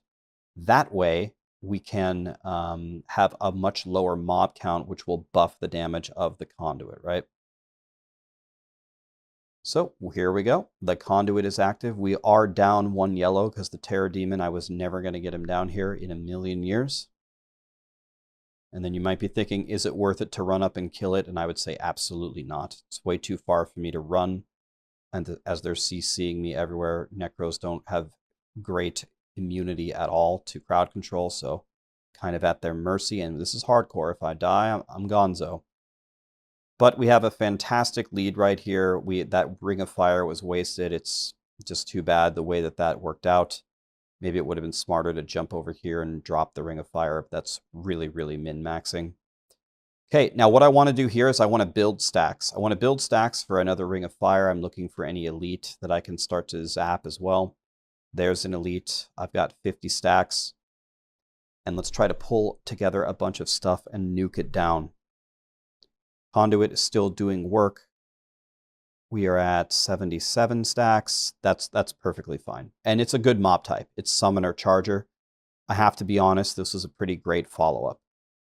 The fact that we have Summoner Charger, a mob type that I can actually kill. By the way, I very, very carefully, I'm watching my stacks, very carefully trying to stay exactly below 100. That way we can use our Ring of Fire on something better. A Ring of Fire can kill a blue in one hit. It can't kill a yellow in one hit. I think it can do about 60% of a yellow's health, but I have badly damaged that yellow with area damage on my last hit. So if I pixel them onto the yellow and do significant damage, and the Ring of Fire has 100% uptime on the yellow could die right here. That was a godly potion right there. I was probably going to proc if I didn't potion right then, and it broke the wall. So here we go. There's the pixel. We go in, we activate, and we detonate. So I can't really see what's going on here. I have to get out of those molten explosions. And let's see if we can kill the blue or the yellow. Let's see what happens here. Yellow is very, very badly hurt. The yellow is dead. And the blue is dead in one Ring of Fire. It's an absolute miracle. If we wouldn't have pulled that off there, we would have lost, as you'll see here in a moment. It looks like a pretty good bar, right? Now, I know I do have a pylon, and maybe I could have a speed. But the reason why I just went here is because power is gone, remember? Power is what I really need. Speed could help me stack Stricken, but I'm thinking, maybe this is enough time depending on who we get, so let's just go for it right here and activate the boss. I'm going to try to bring it into the Ring of Fire here. And we have Hamlin. Okay, we have some damage from the Ring of Fire. Not too much, but again, all these little things are going to pay off. This little damage from the Ring of Fire and the double kill earlier on the yellow and the blue at 99 stacks is going to pay off in spades. So this is pretty simple. We just attack Hamlin, and in the beginning here, I honestly don't need to do what I'm doing. I really don't know why I'm stutter stepping. The main reason why I was doing it is I didn't understand how much the rats were going to hurt me. I don't want to die. But eventually you'll see I just stop doing that, and I just stand still and swing at him. So Hamlin is probably a really good boss for me. The reason why is there's area damage, and maybe we can get some Oculus rings, so those are both great news. The problem is am I actually building Stricken on Hamlin? Stricken stacks only apply on the first monster hit with an attack, so I'm hoping by me targeting Hamlin that most of my Stricken stacks are going on him and not his adds. But if it's spreading my Stricken stacks around, I am certainly going to lose. So I get the area damage and I get the Oculus rings, hopefully, at the cost of my Stricken is not guaranteed to go on Hamlin. All I can do is swing and fire on rotation. Now, something catastrophic is going to happen in this fight, and it nearly made me lose this attempt. And I was thinking about dismissing my Enchantress, because you're going to see here she's going to start choking and throwing the runaway. I was trying to save that little guy right there, the frailty hit, for an Aki so I could use it on Hamlin himself. What I maybe should have done is moved away, had him port, and then swung at him there, and then brought in the other guy later. But I decided, this hit isn't going to be good anyway. I don't have any Stricken stacks anyway this early in the fight, so let's just go for it. And we need to make those plays later when he's lower. Excuse me. But so my Enchantress, do you see where she's at? Do you see how she's fighting at range? Well, for some reason, she does exactly what she's doing there. She starts running away, and this is going to start baiting the rats away from me, and it's also going to bait Hamlin away from me. And this is going to start to turn catastrophic, and I thought very seriously about dismissing her. But the reason why I'm glad I didn't, and I think it may have made us lose. First of all, it's dangerous. I lose the cheat death, right? And also, if I would have dismissed her, I would have lost 10 cooldown reduction. I absolutely cannot lose that. If I lost it, then I would not be able to do my rotation properly, and I can pretty much guarantee you we would have lost. So I'm going to have to play around my Enchantress being a dummy head and hope for the best as I try to creep over into the Oculus Ring over here. Okay, got the boss at half health. We're running out of time. I'm thinking that this is looking okay, but look what's happening. Oh, some of the rats are running away. Look how far away my Enchantress just ran. So I dive forward to leash her over here. And now Hamlin jumps on her, and then she's going to run away again. Enchantress, you're throwing. There she goes. She runs really far away. Hamlin's upset about it. Now he's over there. Now the rats can't enter because of the green ring. So there goes my area damage. Couldn't even bring them in with the Army of the Dead. Never lucky. So the Enchantress is throwing big time. And I'm running out of time. Now, there is going to be something that happens here where this just comes down to I didn't research the in-depth mechanics of my class, so I just didn't know the timings. I'm coming down to the wire here, and I do not know if I have 1 or 2 hits left. By the way, again, my Enchantress throws Hamlin down here. I don't know if I have 1 or 2 hits, and I'm like, should I just keep building Stricken for 40 seconds and hit 1 more time? And I decide no. I'm going to hit right now and pray I have a second hit. So here we go. Here's the hit.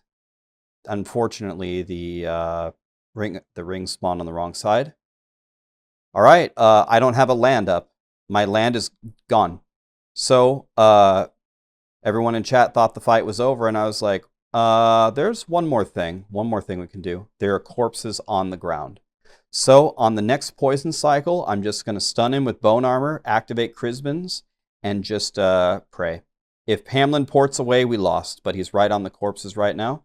Last chance. Here comes poison. Gotta stun him and spam, and what happens? 1 second left. Gonzo. 6 classes down, guys. We have 1 more to do. If we clear the wizard, we did all 7 classes in 1 season. Solo self-found in hardcore. Let's see what happens. It's going to be tough. GG's. I have only 1 more life to take. Then it is done.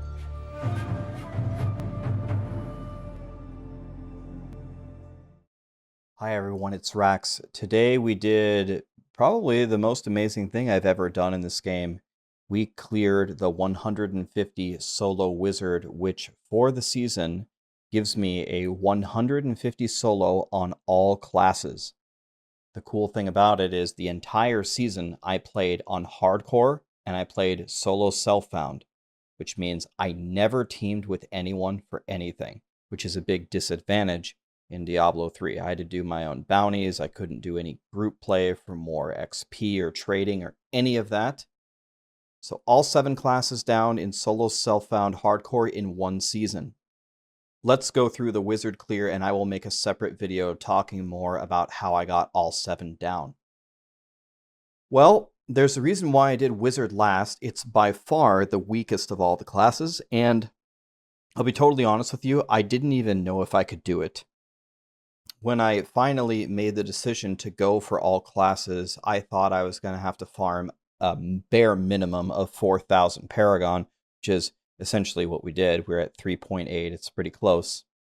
But it's all about the Ring of Fire here.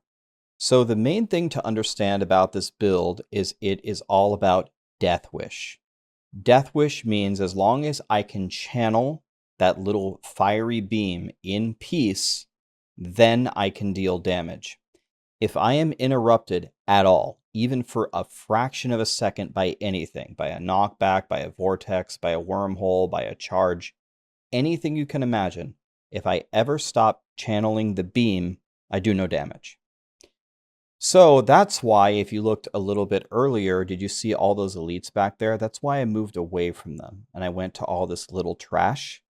And we're playing, of course, the Ring of Fire. So I have 68 stacks right now. I need to get as close to 100 as possible, because when I detonate the 100th one, we're going to get a big ring of fire and we're going to burn down the elites. But me standing here, it just doesn't work at all. I take way too much damage. They can kill me. They can knock off my squirts, and something in that pack is going to move me in some way. Wizards don't have a way to break crowd control or to have crowd control immunity. So you might ask yourself, well, RAXX, why don't you just take the crowd control immunity potion? That also does not work because that requires me to take damage. You cannot potion at full health. And if I take damage, then I lose my squirts buff and I do no damage anyway. You can see what it's like for me to dive in there. I essentially get one-shotted instantly. So with 79 stacks, again, I've got to move away from all those elites and I've got to hit little itty-bitty stuff and try to get as close to 100 as possible. It takes a lot of finesse to try to get this clear. So I figure, all right, well, when it's not in fire cycle, I'll bring the monsters forward.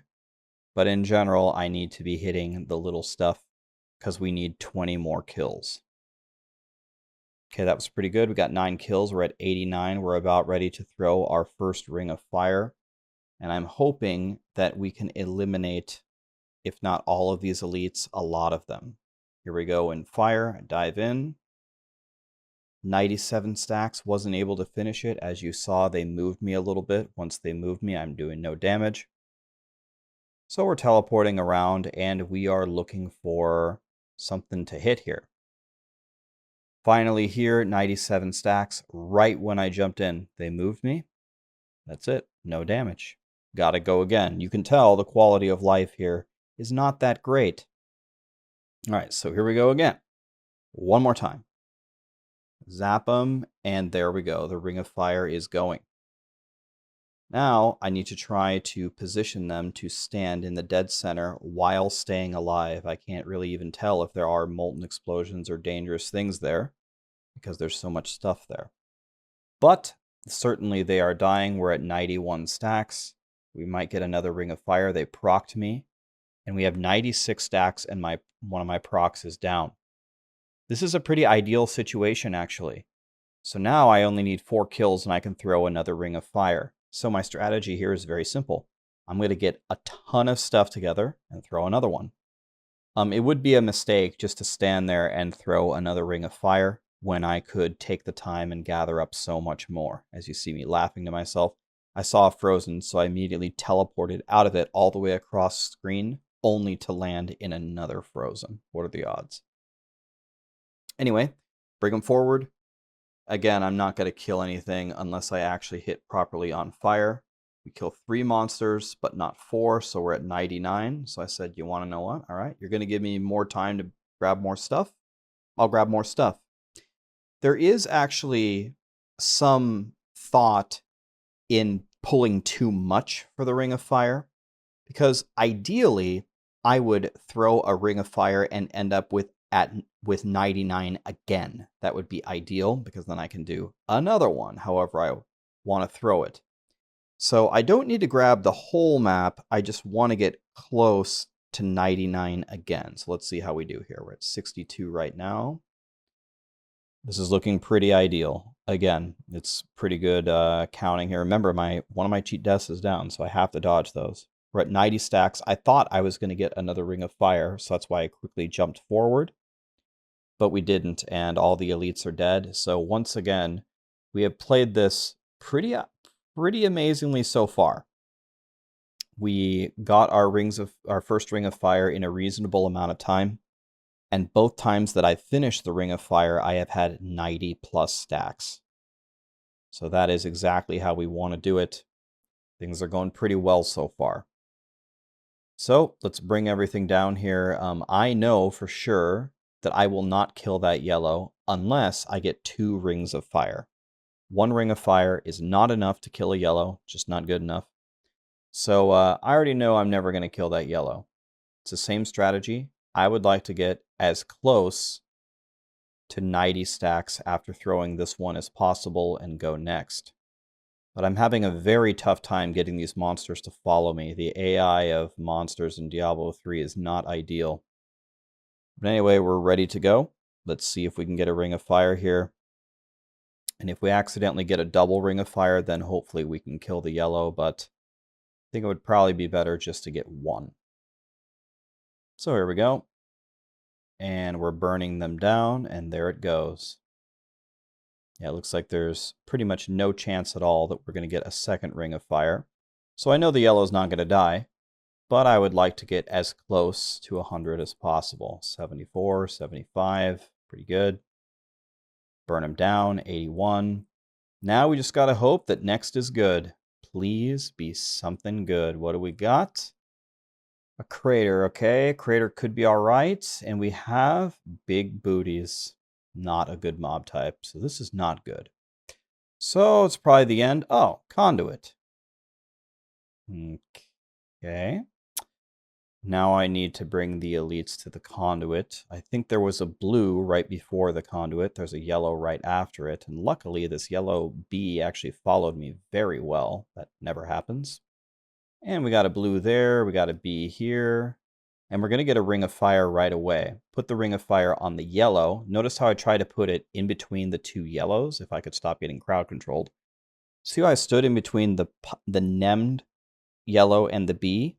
Because I want the ring of fire to hit the yellows. They're way harder to kill with the conduit than the blues. Look, the blues died instantly.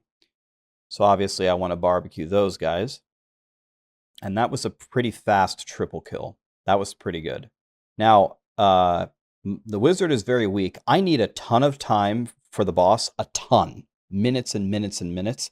And I need a power pylon. So even right now, I would say this is on pace for a kill. But we still need to play well, and we need a power pylon. This is not some kind of... This might look like an amazing lead. It's not for a wizard. The boss fight is terrible. So let's see what we got. Power. Oh my god, yes. Okay, now this is looking like a real attempt. We may actually be able to get this. But I run out of conduit, and here comes fire cycle. I have to get 5 kills to kill this blue. But it's going to take me a long time to kill those spiders. So I said, let me check next.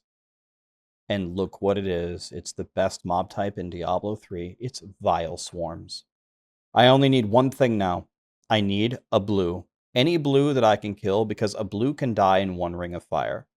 So I'm looking for a blue while I bring these Vile Swarms down. I just need any blue. There we go. Beautiful. Here comes fire right here. I gotta throw the ring of fire right here and pray that the blue dies 100-0 to it. Here we go. Need to get him dead center. So I lure them in and I stand in the center to keep them right there. They knock me out and dive back in. And this is going to be very, very close to end of Rift here. Beautiful.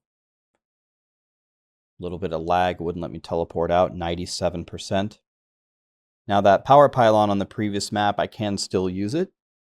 Because I will port whatever guardian I get to the door and I'll use it that way. And I should be able to get 3% from Vile Swarms. It's a very killable mob, and it's a very valuable mob. So this shouldn't take too many rotations to get to 100. So a lot of things had to go my way here. We had a very good festering. We played it very well with the Rings of Fire. We got a pretty big conduit in the follow-up. We got a triple kill and killed a lot of very big spiders. And then we spawned a power, and then we spawned Vile Swarms. That's pretty good. So the question is it good enough?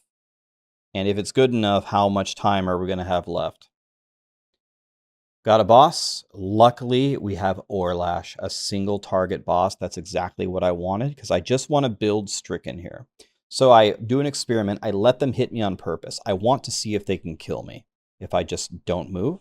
And the answer is no, they can't. So naturally, I'm barely going to move, because I only care about stacking Stricken on Orlash. I just need to land as many attacks on him as I possibly can.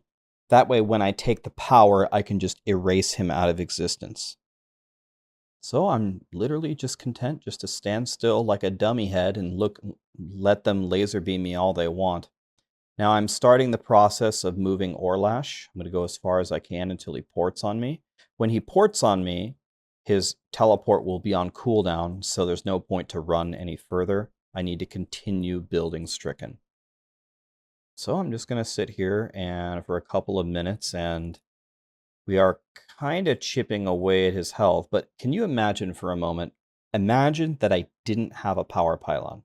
Look at his health just barely moving, right?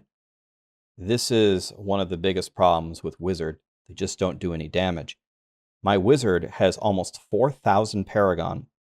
My Wizard has 150 augments. Yes, I didn't use the little soul shard trick. I literally leveled gems all the way to 150 specifically for the Wizard to give her a little bit of an extra boost. And her gear is fantastic. I spent a ton of time doing solo bounties in hardcore to get her a primal death wish. She has a primal weapon, and it rolled pretty darn well as well. So this is a super well-geared Wizard, and this is the power that they have, essentially. It's pretty rough. So that's why you will not see very many 150 Wizard clears this season. In fact, I'm not sure if I've seen one below. This might be one of the first ones below 4,000 Paragon, because it takes a lot. It takes a lot. So anyway, Orlash is, I mean, I've taken down a third of his health, but this power pylon will be the saving grace. Here comes the magic moment. I'm trying to go as fast as I can so I can hit Orlash in power. I have a little bit of lag there. That's a little bit too bad. I wasn't expecting Orlash to port there. I didn't realize why. I don't know why he ported from 2 feet away to the door. That usually doesn't happen, but this is it. It's all or nothing right here. Now here comes Fire Cycle. Watch his health.